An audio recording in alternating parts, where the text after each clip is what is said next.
ሰላም ከመይ ትጸንሑ ክቡራት ተዓዘብቲ ንሎሚ ዘዳለናዮም እዋናዊ ዛዕባታት ሒዝናልኩም ቀሪብና ኣሎና ንምክትታልኩም ምዕድም ፈሊምና ንሪኦ ዛዕባ ኣብ ጀርመን ዓመታት ንበዓልቲ ቤቱ ብምድንዛዝን ጸጣዊ ዓመፅ ብምፍጻምን ብምቕራጽን ዝተኸሰሰ ውልቀ ሰብ ከም ዝተፈረደ ተገሊጹ። ኣብ ጀርመን ከተማ ቻኣን ዝርከብ ቤት ፍርዲ ሓደ ውልቀ ሰብ ንበዓልቲ ቤቱ ብተደጋጋሚ ብመድሓኒት ብምድንዛዝን ብምዕማፅን ተግባራት ብቪድዮ ብምስኣል ድሕሪኡ ድማ ኣብ ኢንተርኔት ብምልጣፍ ን8 ዓመትን ፈርቓን ክእሰር ከም ዝተፈረደ ተገሊጹ። እቲ ብሕግታት ብሕታዊነት ጀርመን ፈርናንዶ ፒ ጥራይ ተባሂሉ ዝተገለጸ ሰብኣይ ብከቢድ ዓመፅ ከቢድ ኣካላዊ ጉድኣትን ምጥሓስ ውልቃዊ ብሕትውናን ገበነኛ ኮይኑ ተረኺቡ። እቲ ቤት ፍርዲ እቲ መበቆሉ ስጳኛዊ ዝኾነ ወዲ 61 ዓመት ሰብኣይ ካብ 2018 ክሳብ 2024 ንሓያሎ ዓመታት ኣብ ገጾም ንበዓልቲ ቤቱ ብምድንዛዝን ብምዕማፅን ገበነኛ ኮይኑ ተረኺቡ። ወሃቢ ቃል እቲ ቤት ፍርዲ ካትሪና ኢፈርት እቲ ሰብኣይ ነቲ ግህሰት ብስእሊ ከም ዝቐድሖን ኣብ ኢንተርኔት ከም ዝጠቅዖን ገሊጻ።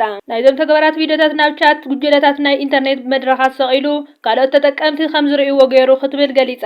ጠበቓ ኒኮል ሳርባቲ ንጋዜጠኛታት ኣብ ዝሃቦ መግለጺ እታ ግዳይ ኣብ መስርሕ ፍርዲ ክትምስክር ስምዒታት ንኹሉ ዘጋጠማ ነገራትን ክትገልጽ ክኢላ እያ ክብል ገሊጹ። እቲ ብይን ግን ነቲ ዝበጽሐ ነገር ዝኽሕዝ ከም ዘይኮነ ገሊጻ።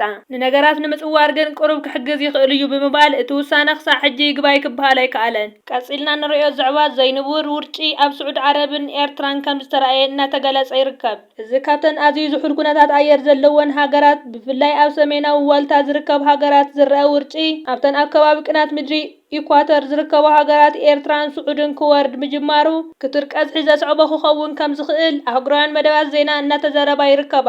ካልእ ዛዕባና ድማ ኣብ ዞባ ዓንሳባ ብልዕሊ 88 ሚልዮን ናቕፋ ዝተፈላለየ መደባት ከም ዝተሰላሰለ እናተገለጸ ይርከብ። ምምሕዳር ዞባ ዓንሳባ ኣብ 2025 ብልዕሊ 88 ሚልዮን ናቕፋ ዝተፈላለየ መደባት ከም ዝተሰላሰለ ካብ 16-18 ታሕሳስ ኣብ ከረን ኣብ ዝተኻየደ ገምጋም ገሊጹ። ኣብቲ ኩሎን ዞባን ጨናፍር ሚኒስተርን ማሕበራትን ኣብ ዝተዓመ መደባት ዝነበረ ሓያልን ድኹም ጎኒ ብዕምቆት ዝተገምገመሉ ኣኼባ እቲ ብህዝብን ብኣካል መንግስትን ዝተሰላሰለ ህንጸትን ልምዓታዊ መደብን መስራሕን ምጽጋንን ዲጋታት ትካላት ትምህርቲ ጥዕና ካልኣይ ደረጃ ጽርግያታትን ካልእ ከም ዘካተተ ተሓቢሩ።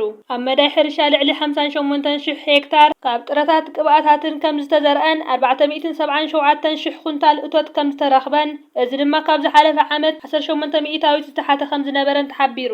ኣብ መደባት ቅድመ ትምህርቲ ኣብ ዝተገበረ ጻዕሪ ን12,000 ተምሃሮ ኣገልግሎት ዝህባ 271 ኣብያተ ትምህርቲ ከም ዝተዳለዋ ልዕሊ 900 ዝሰልጠና መምህራን ኣብ ስራሕ ከም ዝተዋፈራን ኣብ ዝቐረበ ጸብጻብ ተጠቒሱ።